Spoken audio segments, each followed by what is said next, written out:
Welcome to my educational channel విద్యా ఉద్యోగ సమాచారానికి స్వాగతం. Current affairs, daily current affairs అయితే మీకు అందించడం జరుగుతుంది. ముఖ్యంగా రాబోయే కాంపిటేటివ్ ఎగ్జామ్స్ గ్రూప్ 2, గ్రూప్ 3 ఇతర ఎగ్జామ్స్ దృష్టిలో పెట్టుకొని మీకు జిఎస్ పర్పస్లో చాలా ముఖ్యమైన మెటీరియల్ ఇస్తున్నాను.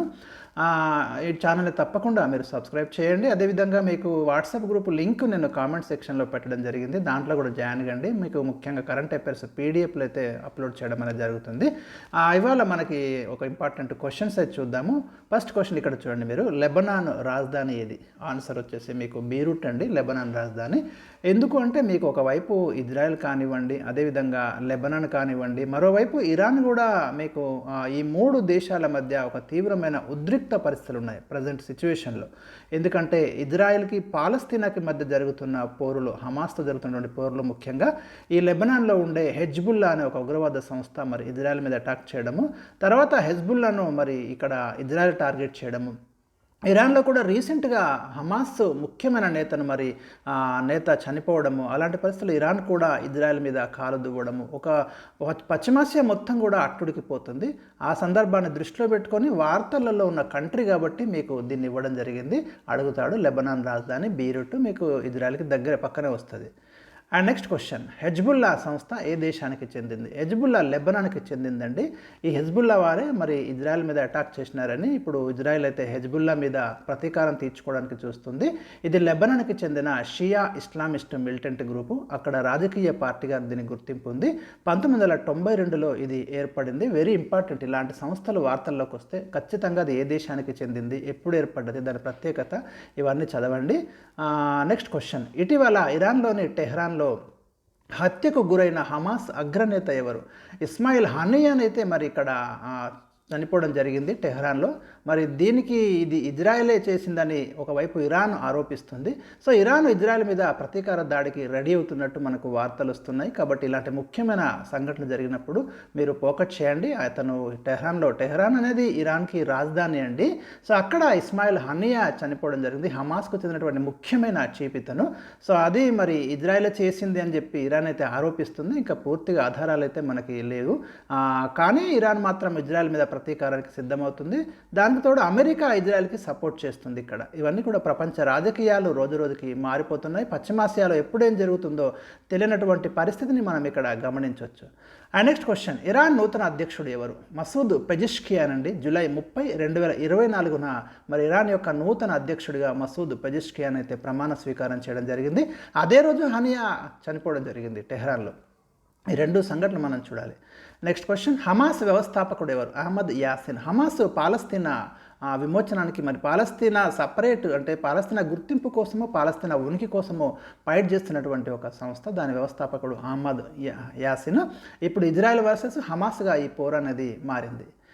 ఇటీవల కేరళలో ఏ జిల్లాలో కొండ చర్యలు విరిగిపడి తీవ్ర విధ్వంసం జరిగింది? మీరందరూ గమనించారు, భారతదేశంలో మరి కేరళలో చాలా నష్టపోయింది. రీసెంట్గా మీకు ఈ ఏరియాలో పశ్చిమ కనుమలు అంటాం, వెస్టర్న్ ఘాట్స్ అంటాము. ఈ పశ్చిమ కనుమలకు సమీపంలో ఉన్నటువంటి ప్రాంతాలలో వయనాడు జిల్లాలో ఈ ల్యాండ్ స్లైడ్స్ విరిగిపోయి కొన్ని గ్రామాల నేలమట్టం కావడం, కొన్ని వందల మంది ఇక్కడ చనిపోవడము, తీవ్రమైనటువంటి ఒక విధ్వంసకర పరిస్థితి మనకు ఏర్పడింది. సో ఇట్లా వచ్చినప్పుడు మీకు ఆ జిల్లాతో పాటు ఈ పశ్చిమ కనుమల యొక్క ప్రాధాన్యత కూడా మీరు చూడాలి. ఇక్కడ గుజరాత్ నుండి కేరళ వరకు అయితే మీకు వెస్టర్న్ ఘాట్స్ అనేవి ఇక్కడ ఉంటాయి, కొండలు ఇట్లా ఉంటాయి. పశ్చిమ కనుమలు అనేవి బయాలజికల్ హాట్స్పాట్ అండి ఇండియాలో, చాలా ముఖ్యమైనది. అత్యధిక జీవ వైవిధ్యం ఉన్నటువంటి ప్రాంతాలలో ఇది కూడా ఒకటి. అయితే మీకు ఈ పశ్చిమ కనుమలలో జరుగుతున్నటువంటి పర్యావరణ విధ్వంసం ఏదైతే ఉందో అదే ఇక్కడ ఈ ల్యాండ్ స్లైడ్స్ విరగడానికి కారణము, కొండ చర్యలు విరిగిపోయి మరి ఇంత జన నష్టం జరగడానికి కారణం అని చెప్తున్నారు. అయితే పశ్చిమ కనుమల ప్రొటెక్షన్ కోసము 2011లో ఒక ప్యానల్ని కేంద్రం ఏర్పాటు చేసింది, మాధవ్ గాడ్గిల్ ప్యానల్. వాళ్ళు చెప్పారు కొంత ప్రాంతాన్ని ఎకలాజికల్ జోన్గా అంటే సెన్సిటివ్ జోన్గా ప్రకటించండి, అక్కడ మైనింగ్ అలాంటివన్నీ కూడా నిరోధించాలని చెప్పారు.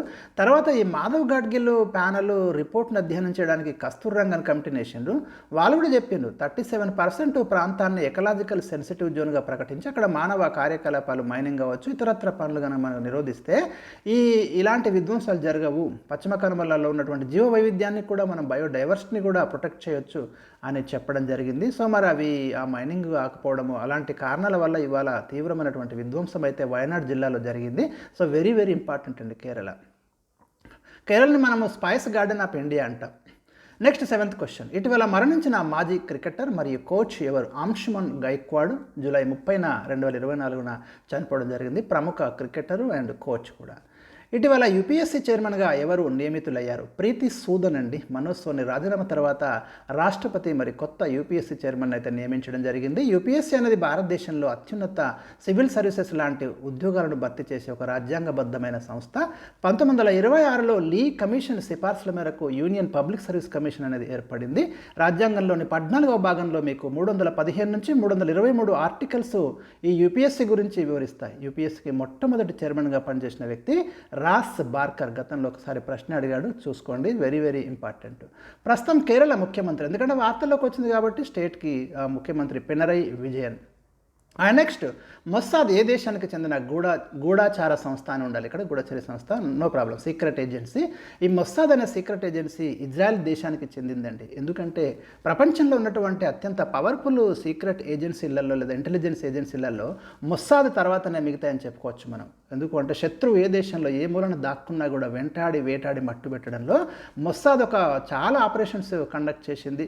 అసలు ప్రపంచంలో ఏ మూల ఏ సంఘటన ఎప్పుడు చేయాలనో మరి మొస్సాద్కి తెలిసినంతగా ఎవరికి తెలియదని చెప్పుకోవాలి.